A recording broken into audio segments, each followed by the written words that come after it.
Okay, hi Okay. everyone. Okay, hi everyone. We are doing a podcast, the three of us. We don't have a name yet, and we'll talk about this later. Okay, maybe we can begin off by introducing ourselves. Go ahead. I guess I can start. So my name is Ashton. I am 27. Kind of forgot my age for a while, but yeah, I'm 27. Hey, don't mention age, okay? Don't force me. Turning. So I currently run my own sustainable fashion business. I worked in the creative industry before this, content design and the works. I worked as a photographer. I was doing furniture design before I switched over to working in the fashion industry.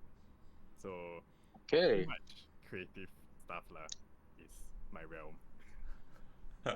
Okay, that's thank you, Ashton. Wentz. Alright. Hi guys, I'm Wenceslas. I'm 26 this year. I'm not as creative as Ashton, but I work at a non-profit. I come up with programs for youths that are interested in competitive gaming. So the organization that I work in, they have different clusters of interests, and I'm taking care of the competitive gaming cluster.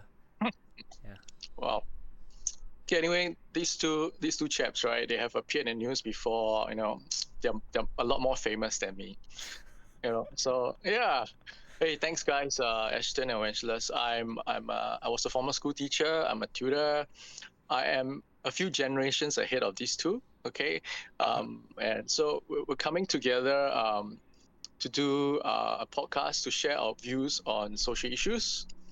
We thought, why not just offer views or opinions from different generations, right? And just have fun along the way. Okay. Okay. Let's just check in with each other. So how are you guys today? Hey, Been a Ashton, long day. how was your day, man? Been a long day. I Why? started the day with a client completely throwing back an idea after agreeing to it. So it was like a full deal already, and then they were like, "No, the VP said we need to switch it up." Oh, That was the start of the day, but the end of the day, I got my design. One of my designs, I applied for a competition thing So it's wow. getting produced. Okay. Hydroflux and this streetwear company Oops. Singapore. So they'll be producing this flask thing. So okay, it kind of balanced out the other day. Okay. I mean, Are it's you working? quite bad, right? Like you do all the job already, right? Then Yeah. after that, your client like, yeah. Oh no, but let's go back to the drawing board. Nice. This is like the perennial woes of designers, right? Yes, every The time. client will change their minds any time along the way. Yeah. Oh, allow my heart goes out to you, man. Usually is the last part. Uh, They won't well, change their mind color wrong, until the tone most wrong. Okay, Okay, it glad you happens, still. yes. Yeah, it happens. Okay, Wenceslas, how's your day? Yeah, I kind of stay at home entirely cause like work from home, right? But I mean, Oh. yeah, cause right now my company is working from home and most of our programs can be done online. So I've been working from home. It's been pretty mundane, and if there's any highlight, it's probably the cai peng in the afternoon. It was quite good. I don't know why today the auntie already gave me a lot. So I'm like, wow, it's my lucky day. You cycle.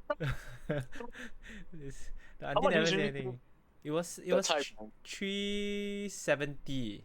It was 370, but it was quite a lot, and I was quite happy. So that fueled the rest of my day. Very nice. Wow. Okay. Okay.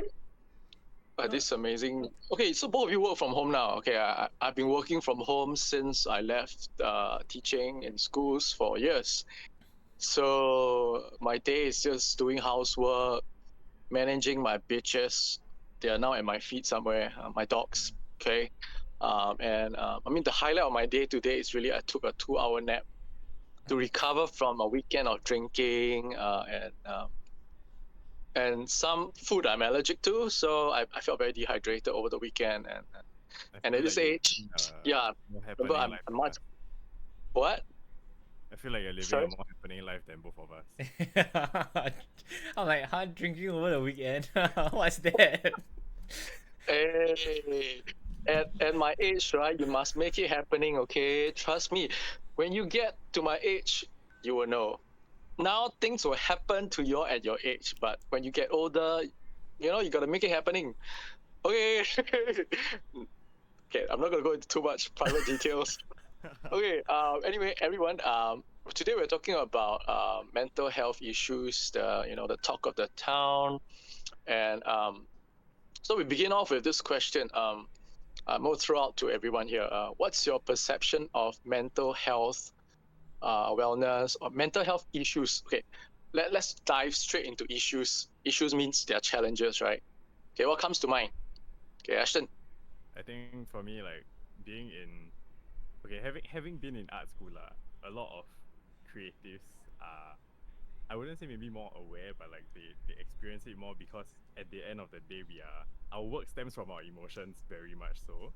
Yeah, man. So I've seen a lot of people who I know and are very close with have to deal with mental health issues, but it's things that you won't notice unless you talk about it to them, or they happen to tell you, or they're comfortable enough to tell you, because they can be like going through their day like a normal person, completely fine, and like you have no inclination that they're going through some really terrible stuff in their life, right, or like in their mental state lah. And then out of nowhere, actually they've been dealing with a lot of things for a really long time, and maybe that to me it isn't even like a particular perception of it. It could be anyone and anything. Okay.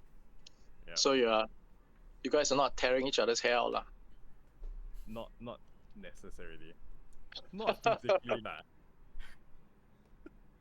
Probably mentally at some state, some people do that in their mind. Okay, just pour your energies into your products, right? I love creative people. Okay. Wentz, what's your perception of mental health issues? I think what comes to your mind? For me, when I think of mental health, I always think of like depression. Like that's the biggest theme when it comes to mental health, because there are no clear signals to depression. And I think for me, growing up, I never already encountered mental health issues, or I've never met people that had mental health issues. And mental health only came to light when I was in army. Yeah. So the thing is that I actually had a friend who 1 week before he passed on, he actually asked me to go out. Yeah. So yeah, this just went from 0 to 100, but you can't tell such things. And I think that was my first encounter with like mental issues and mental health, because before. Wait a minute, you say when he passed on, he killed himself? Yeah. Okay. He jumped. Yeah. Okay. Yeah. Hey, let's put it out there. He jumped. Yeah. So he is quite it's quite surreal to me, because growing up, like all around me, mental health was just there was like, if anyone's angry, to me it's not mental health, it's like the guy is angry. If anyone is sad, it's not mental health, it's that guy is sad. So like emotions. Yeah, it's just emotions, right? So it's just like normal, okay. And things like that. So I never really understood mental health until like much older. Yeah, so like talking about perception, I think it's something that I never really had any form until like recently, like in my 20s. Yeah. Okay, interesting. Okay, today I was my perception, right? Interestingly, today as I came back from walking my dogs, so I went to the lift with my 2 dogs. But at the point in time, I saw the lift doors closing, so I decided to punch the button, and the doors opened. I walked in and I saw this mother and child. They were like huddled in one corner of the lift. So when you see a scene like that, immediately you know "Walao, these people are not canine friendly." So you must immediately say, "Hey, are you okay?" They kept quiet. Quiet means okay lah. So I stepped into the lift, and immediately one of my bitches, Spunky, would try to sniff at the foot of the nearest adult, which happened to be the mother. Immediately she screamed, "Don't touch me, ah!" And the son just stood there, totally quiet, and I think he looked a little traumatized. I'm not so sure about whether he was traumatized by my dogs or by the mother's reaction or response. So Wenceslas and Ash, you guys were sharing different perceptions of mental health, and I think the fear of dogs, for any sorts of phobias, right? In this case, the phobia of canines, right? Is it a mental disorder? Okay, this phobias mental disorders as well, right? I have there was a friend who is a IMH specialist. Yeah, he works in IMH. It's useful to have friends like that. He told me once many decades ago, said that imagine this spectrum, this line. Okay, on one end is sanity, on the other end is insanity. And he says that every one of us is somewhere along this line. And it is not static. We actually move along this line depending on our station in life. Yeah, so your social phobias, people who are afraid of meeting people who are afraid of spiders, those who have OCD. I'm not making fun of them. They have to wash their hands like 1,001 times a day. These are also disorders, mental disorders, and they're somewhere along this spectrum. And of course, on the other extreme, which we see nowadays, the serial killers, people who suffer from depression.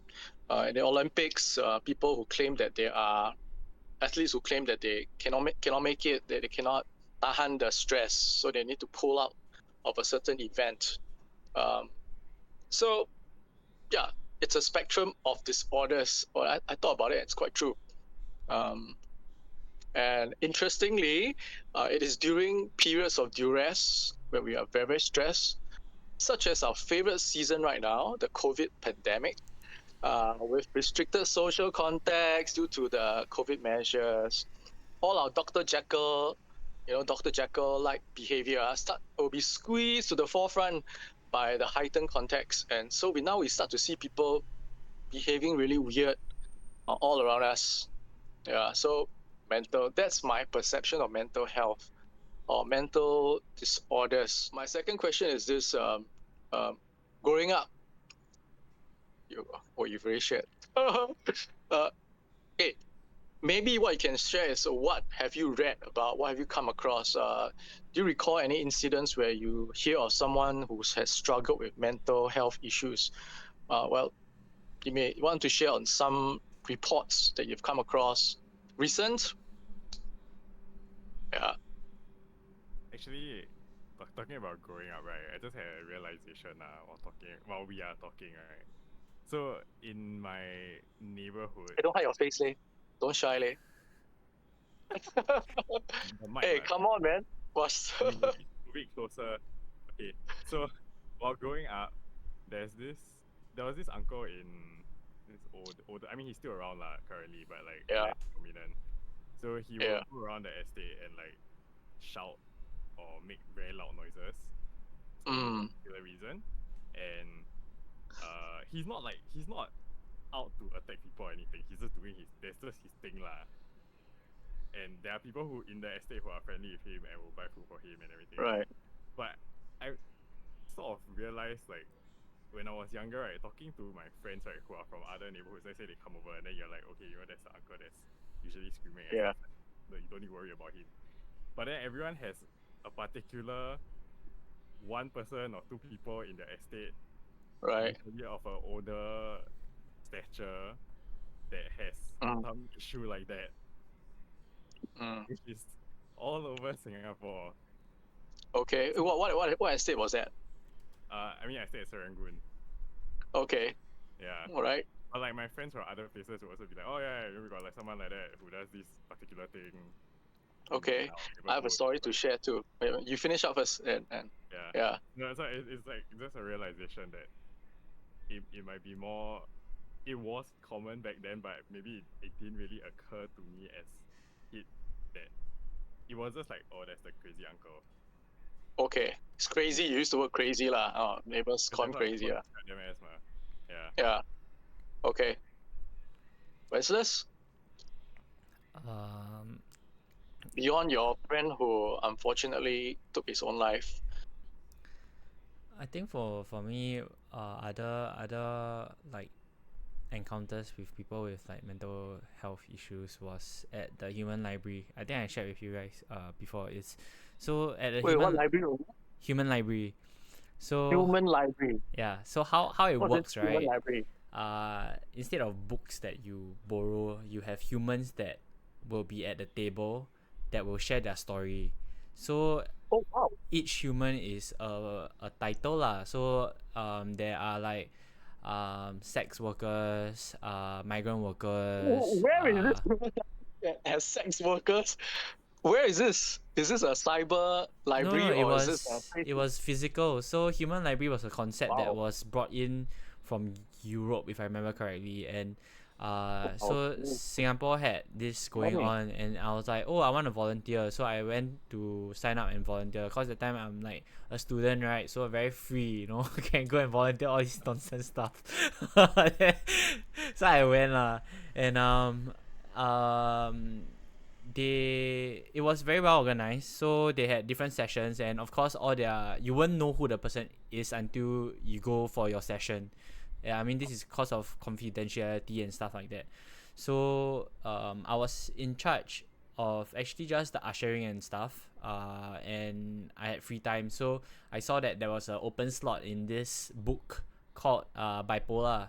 So I just decided to like, oh, let's go and sit in and listen to what he has to say lah, what she has to say. So I don't know who, cause they have a book manager. So basically, this person who contact all these different people and ask whether they want to share their story, and get them. Yeah. So the participants are bipolar. No. So all the channel in the book. But no. So how it works? That means like from 1 to 2, there are like 5 books. Each book is a different title. So each book is one human, and each person has a different story to tell. Okay. Yeah, so I think it's across one whole day, right? So like from 11 to 5, there will be 6 slots. Yeah. So there'll be 6 slots, and then each 6 slots have 5 different people, and each table has only like 5 readers. So 5 people will come and listen to this one person. So each table is 6 people. So the one that I went to was because it was like an empty slot. I decided to go for this slot that is this guy, he's bipolar. So he was sharing how bipolar is not just like mood swings and stuff like that, and it's not like the guy he talks about how bipolar is not just psychological, it could be physical. So cause he was saying like how the human body, his own body produces certain enzymes or something that makes him feel very depressed at that point of time, and if he don't keep his hormones under control, then it is yeah. So like to him, mental health is a constant wave of emotions. So you just need to learn how to. There's no like being better. It's just learning how to cope with it. It's just like learning how to cope with the waves. If the wave go down and crashes, how do you ride it out? That kind of thing.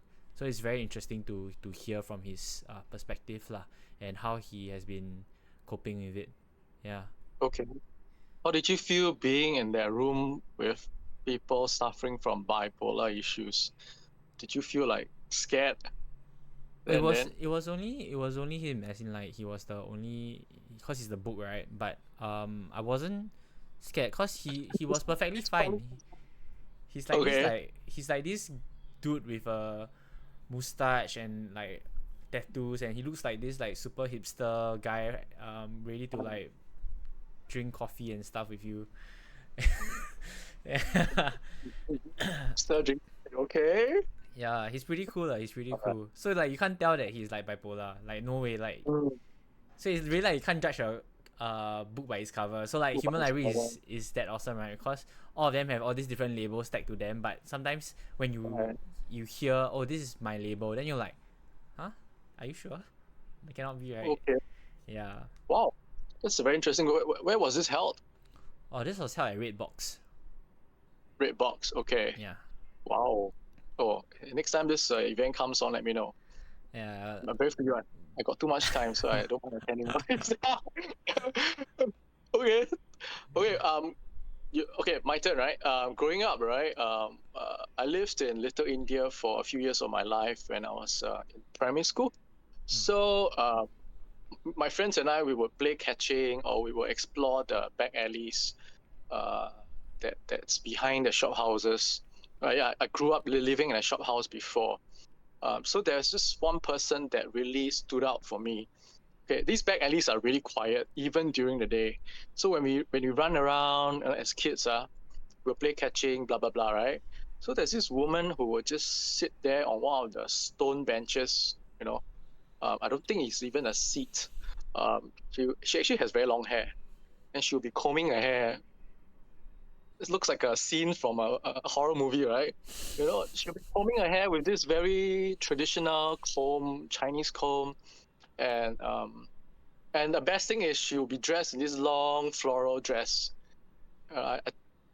and you know, and she doesn't respond or react, but she does look up, and when she looks up, well, we will scream and run away.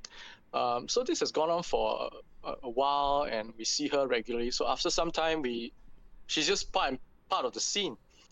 It never occurred to us that she's just a ghost initially, you know. So I would ask this I was saying satay, no. What's this roti prata? This Indian guy who sells roti prata at this coffee shop below my place, right? We will bring our own eggs to in those days yeah. Sounds very very old, right? And so we will ask about this woman. Hey, uncle, have you seen this woman before? I say, yeah, she gila one. You know, gila. But you small kids don't play la. Later she come and kidnap you. I'm not kidding. They actually say such things. So we grew up associating mental people with being predators, being kidnappers, and people that you should really stay away from. And of course, it didn't help. It didn't help that the horror genre and Stephen King's madness genres were all merged in that incident. And I grew up with this image of her, and it's in broad daylight, a Pontianak woman. I don't know what became of her because we moved away after a while. I have an auntie who also suffered from mental health issues. She has passed away. And what was scary is I actually look forward to seeing her every Chinese New Year. I mean, that's the only occasion where we gather. This was when I was much younger, okay? And you see her physical form deteriorate from someone who can converse to someone who she will withdraw herself physically, even in the midst of all our relatives. And then you see really everything starts to sag. Not that, you know, and it's really sad. You see a person who is normal to someone who is wheelchair bound, and subsequently she passed away. And no matter how many questions we asked, we were never told about her condition. And now that I look back, she's definitely suffering from some mental disorders, and she's heavily sedated by medicine. Even my cousins who are children, right? They don't discuss about this. I mean, we don't discuss. Basically, we just told that don't ask questions, you know. Yeah. So these are the two very prominent women. Like Ashton, you have this screaming uncle, right? In my estate too, I hear people screaming all the time in Toa Payoh, which is an aging pop estate, right? Yeah, they're everywhere. They're among us. So that we're writing a horror novel, right? Okay, so now let's fast forward and look at the modern recent events that depict these mental disorders. What are your thoughts? What comes to mind when you associate it with, say, the River Valley High School incident or the recent Olympics? What do you think? I mean, Let's talk about. I think it's good that it's appearing more in media, that people are more open to talking about it. But then you have the tendency of media spinning things out of control and focusing on different aspects of it that might be positive, might not be positive for each of the mental health issues lah. Yeah. I mean, recently, like, there was a girl walking on the MRT here, I think like yesterday or something. Or was it the day before? Oh, wait. What was that? Yeah. What did I miss? So there was like, somebody managed to take a photo of this girl, like this schoolgirl in her school uniform was walking on the MRT tracks. Oh, yeah. Okay. Gang area. Yeah, okay. Yeah, but like it came out with like no context, nothing. People were just like hyping it up, like, oh no, is it another case? Is it like, so everyone's just like blowing it out of context lah. Like you don't even know the actual situation or what happened in the start. And then after that, it became also like I mean, there was a good aspect to it. Like people are starting to realize that there's a lot of pressure in the Singapore school system. I'm guessing like that adds to it, and that there is something that we have to deal with as a society, which I feel wasn't really talked about when we were in school lah.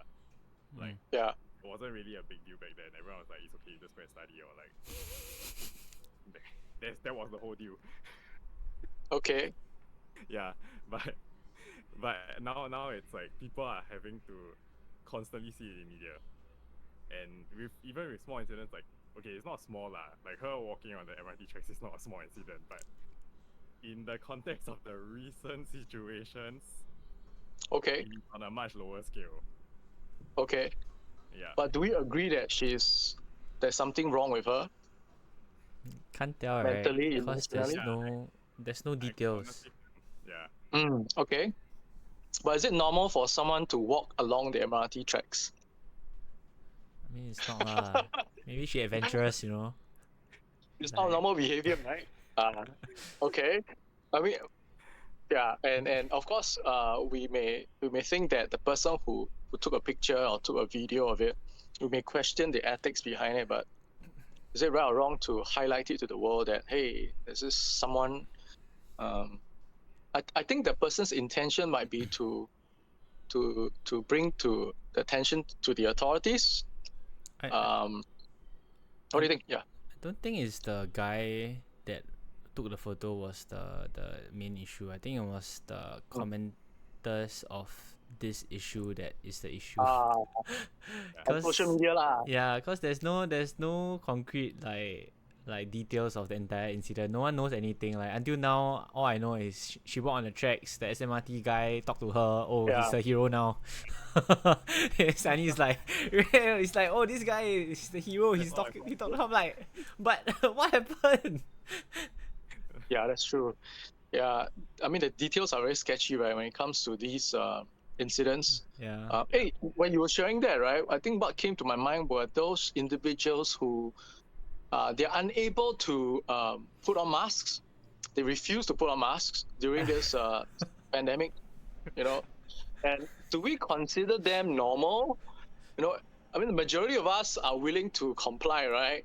We know the dangers, we know the risks, so we put on masks. And yet you have these individuals who go around maskless and claiming to assert their freedom, or, I mean, can we question their mental state? Not.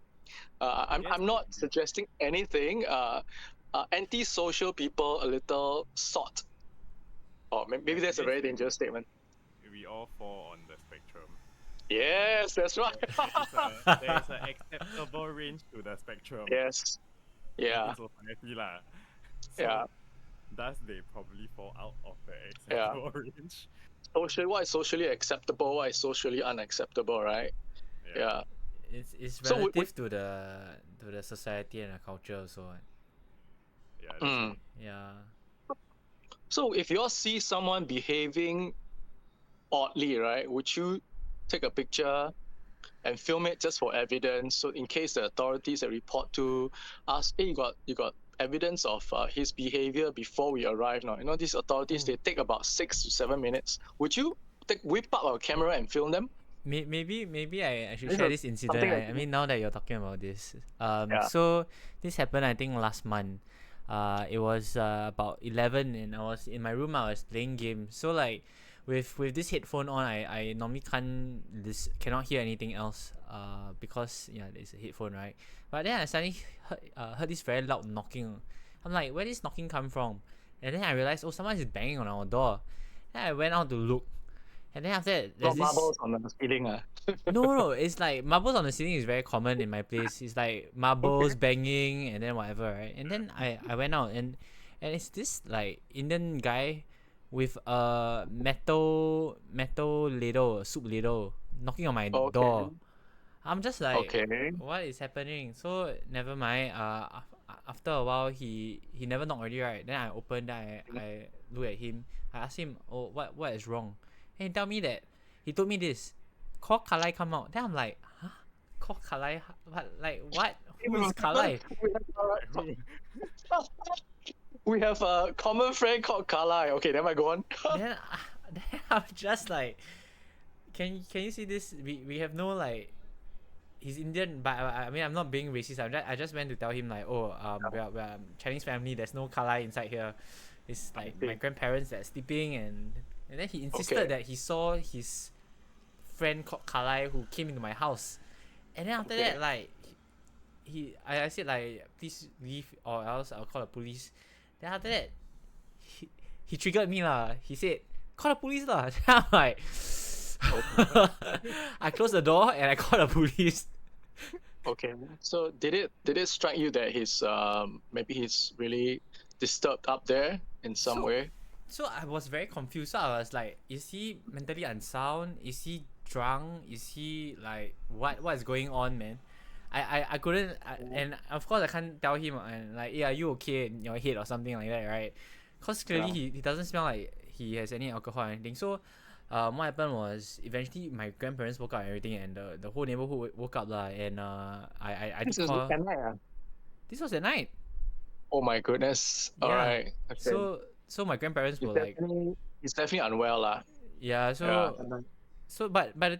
this was how it ended, right? Basically, I sat down there, I waited for the police to come, and then he started apologizing to me and said like, oh, sorry, let this go. And I said, how to let this go? The police coming already. You just wait for the police. So then he, police. Yeah, I already called the police because he said you call her. Then I'm like, okay lah, I call her. I was so angry, And then after that, he said. He told me like, okay, let me put back the metal ladle back to the kitchen. I'm like, yeah, you go and put back and then just wait over here at the staircase. So the police came and just asked him like what's wrong, and he seems to be perfectly fine. He just said, yeah, I already saw my cousin go into his house. I'm like, wow. This is this taking place at night, right? I've been watching the Supernatural series a lot every day, That sounds so this weird. Is not supernatural lah. The police came and actually like gave him a stern warning. I mean, he saw someone enter your flat. Just like, saying. Huh? Wow. Okay. So in the end, did they take down his particulars? Yeah, they took down his particulars. Yeah. He's my neighbor. He lives upstairs, directly so you know above him? me.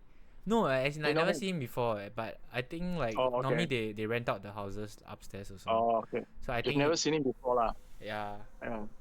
But it's like, Hey, I've called the police on a few people here before, but whether they are mental or not, they're just very crazy, lah. For me, I think they all this talk on mental issues, right? Mental health issues. I think it's very important. Because I grew up in a different generation. I grew up being silenced all the time when we ask questions about, hey, this person, what is wrong with him? And we just told, stay away from them. It's dangerous. And over the years, I have spoken to young people, people who are my age, who are very troubled.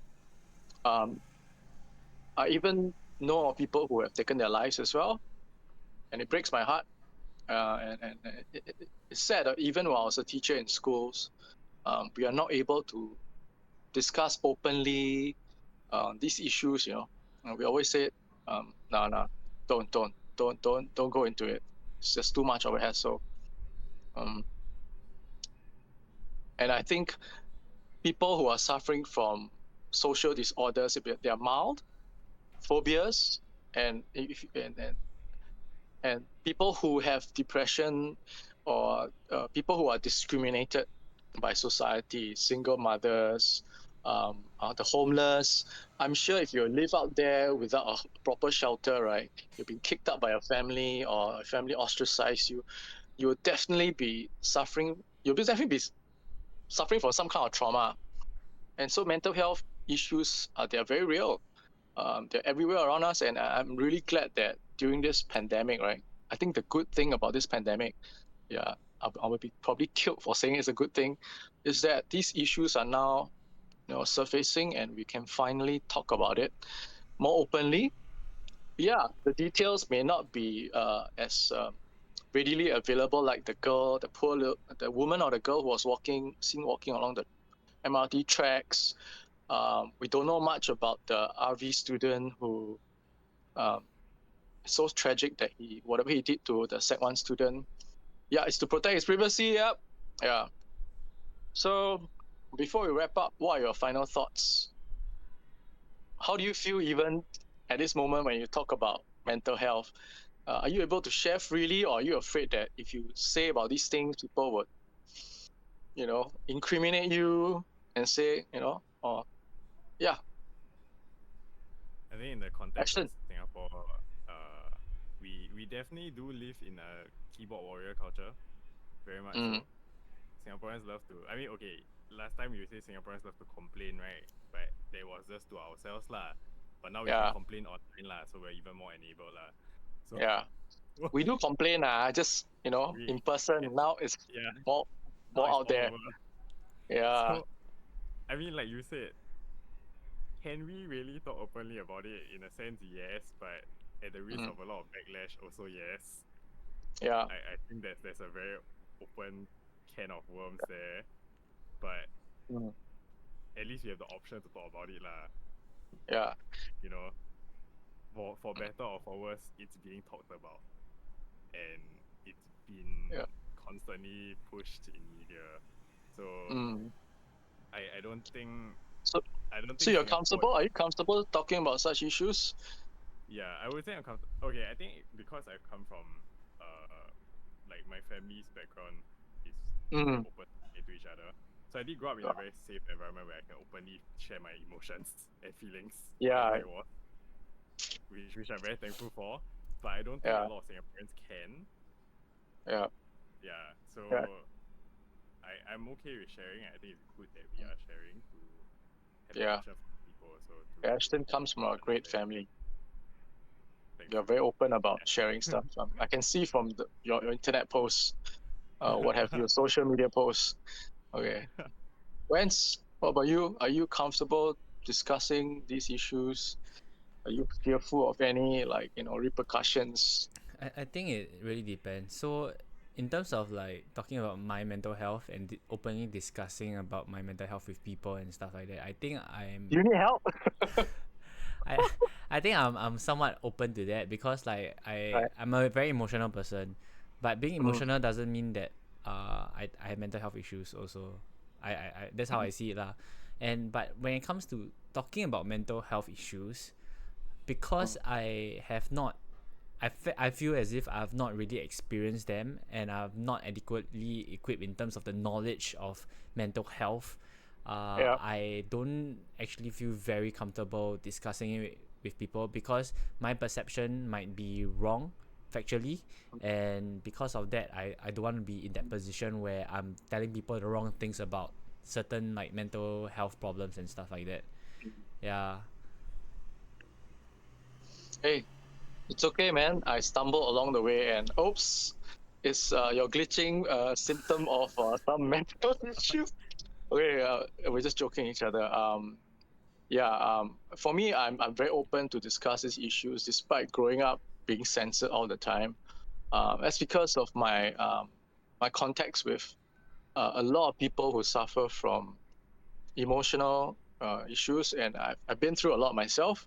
I mean, what struck me was something that Wenceslaus said. You admitted to us that you're a very emotional person. That's a quick preview. When I grew up, all my peers, my close friends, always call me the emo one, and that labels has stuck with me to this day. And so you grow up thinking that there's something wrong with you being emo, and then of course you grow up. Thereafter, you learn that we have different characters. Most of my friends are the engineer type, very objective, very systematic. Not that I'm not, okay. Yeah, and I think being emo is a good thing because it gives you that depth of feel. Just to borrow to feel a variety of emotions, and in so doing, you're able to have greater empathy for people. I mean, that's my takeaway after many decades of my life. Whatever pain you go through, it becomes your arsenal to help people. Okay. So that's it. That's what we have to do, and we don't have a name yet. And if you have suggestions, we are a name for this group, this podcast. We are from different generations, although it's just 2 generations for now. We want to. We've come together to offer our views. Old men like me versus these people who are in their 20s. Our views on social issues, and we'll try to be very careful because we are not experts in any field. We're just sharing our thoughts. So thanks for listening. Yep.